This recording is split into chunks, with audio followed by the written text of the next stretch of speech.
All right, let's talk about the USC Trojans.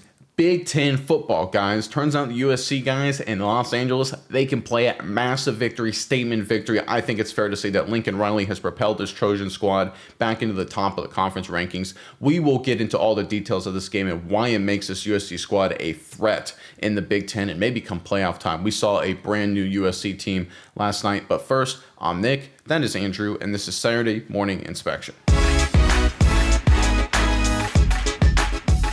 All right, the narrative the entire offseason after the way 2024 went for USC was they just can't play Big Ten football, right? When it comes against the big boys, they just can't win, those physical games. They can't, that style is not how they want to play. They want to play, the old grass basketball, like they played in the Big 12, 51-48, or like they played in the Pac-12 sometimes, the old Pac-12. They wanted to play that stylistically. That's how Lincoln Riley rolls.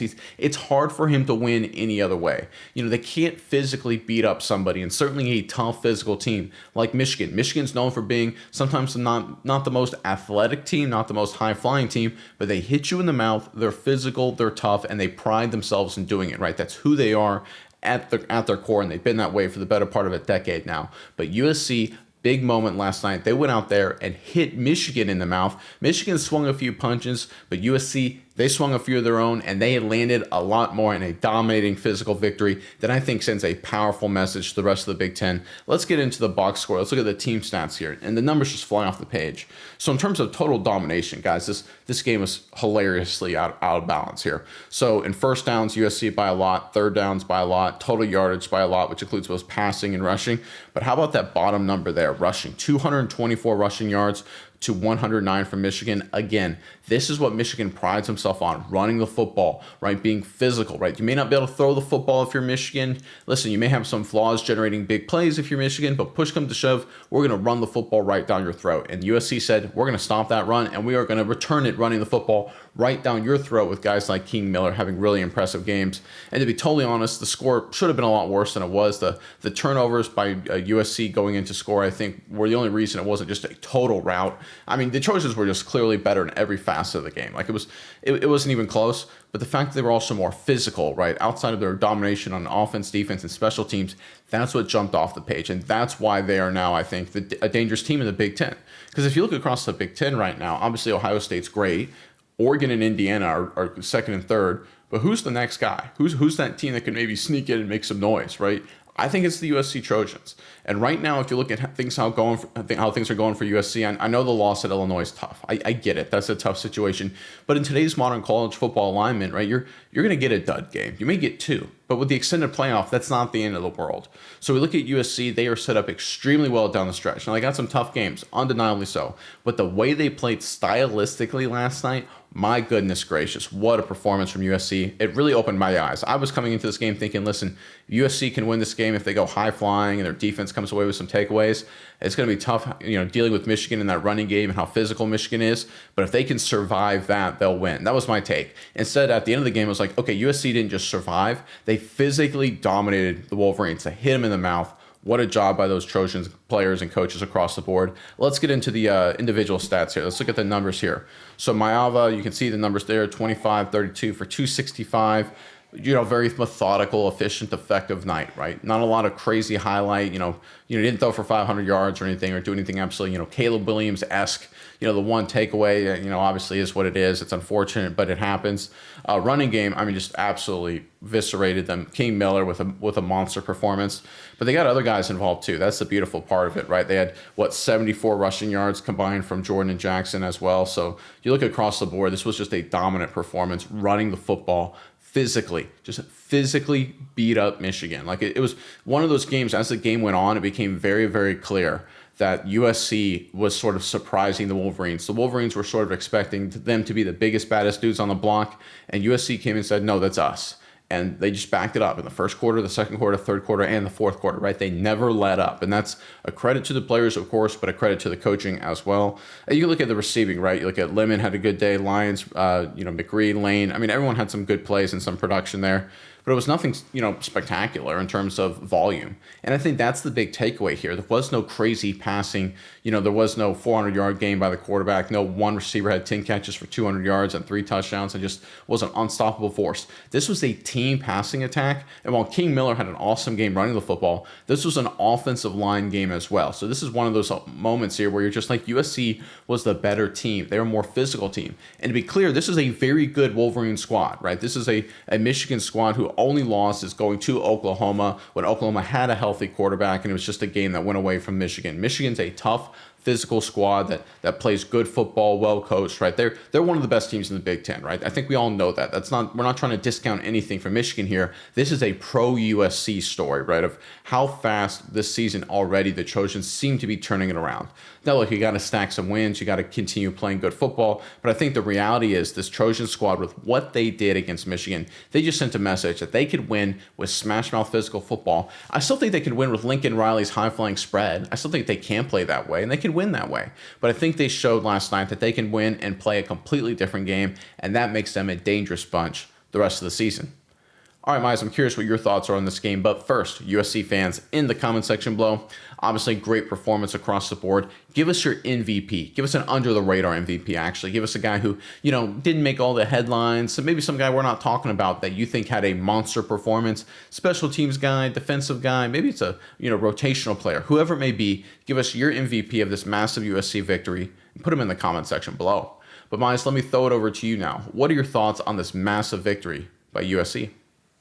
Yeah, Nick, I think this was a big game, like you said, a switch-up game for USC to be able to show, hey, we can come out and do things a little differently. We don't have to be that team everyone thinks we need to be. And I think it got started off well, but it was an interesting game from the beginning, especially the injuries to two of the top running backs for each team. Wayman Jordan goes down for the Trojans. Haynes goes down from Michigan, and you're like, well, this is going to be a shootout. We're going to see the arms on these quarterbacks. We're going to see how they stretch the field and who has the better passing attack. Not the case. Seems like USC's got another guy at running back in King Miller, the freshman coming in out of California, local guy, and really just lights it up and has the game.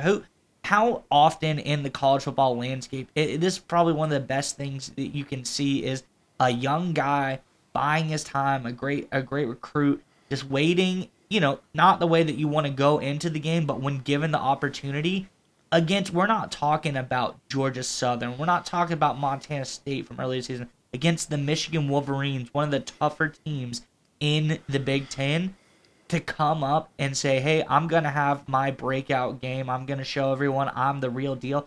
18 carries, 158 yards, 8.8 yards per carry. Really, really impressive performance by King here. I think this was a really great one, especially when you look at Michigan's rush defense, one of the top rushing defenses in the country, actually number 6 per PFF, if you look at what they've been able to do there. So this is a big-time thing. I think USC, they got a guy. I think Jordan comes back. He's done great stuff this season, too. Don't want to discount that. So I don't think he's, out of a job or anything like that once he recovers.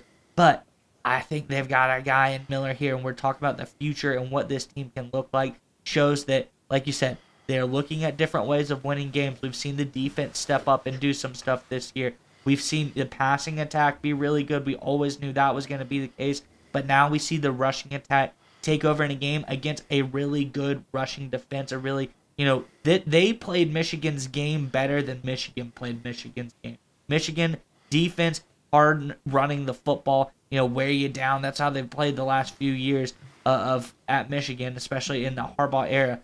USC just did it better. They were the better team on the ground. They were the better team as far as being tough and gritty, especially offensively. I really love that. I think they did a really great job, and I think we see something special here in King for the Trojans. And you bring up a great point, right? Because this is kind of like I alluded to before. This isn't an old USC team that maybe had one or two superstars but lacked depth, right? They've got the depth now. King Miller emerging as a stud. Obviously, hope for speedy recovery for both starting running backs, right? Obviously, don't want any long-term injuries for anybody, especially at this point in the season. But we see a USC team that can beat you with a lot of different guys, right? There's not one receiver, like I mentioned, that had 12 catches for $180 or anything like that. There wasn't one running back who had 30 carries for 250 or anything like that. This was the backup, King Miller, right, who came in and had a great game. And this is what USC looks like. And this is what Lincoln Riley's been trying to build for a number of years now. We've been talking about trying to reshape the defense and doing better. And look, it's still a work in progress. So Illinois was a disappointment, but this was a phenomenal step in the right direction. But this offense, I think, let's give credit where credit is due, is they become much more balanced and much deeper, right? Prior Lincoln Riley squads, even when he was in Oklahoma, just relied on top-heavy superstars to carry the day. And now at USC, he's still got some stars, but it's a much more deep team, right? They've got multiple guys. They've got it too deep. They got a second string slate of guys that can make plays. And that makes them a dangerous squad because injuries are going to happen, right? As we all know, watching the game last night. And as we all know the rest of the season, you got to have depth. You got to have a second string and sometimes even a third string that can step up and make plays and that you can coach and develop and put them in opportunities to be successful. So give a lot of credit to Lincoln Riley. I think this was a phenomenal job by him. And I think this game right here, this is sort of the turning point for USC. Now they can't rest too long, right? Got Notre Dame next week, right? So that's going to be a tough one. And they got to go to Nebraska. So that's an interesting slate of games right there. But I think this Trojans team, right? They got to feel really good about themselves at the 6-game point halfway through the season, right? They've got a great chance, I think, to make the playoff. They got some opportunities in front of them. You know, obviously, if they beat Notre Dame and then don't have a letdown at Nebraska, now two big ifs, of course. But this USC team could look like one of the better teams in the country. I mean, I'm serious, right? They had one tough last-second kick loss to a good top 25 team in Illinois. Not a great team, but a good team, right?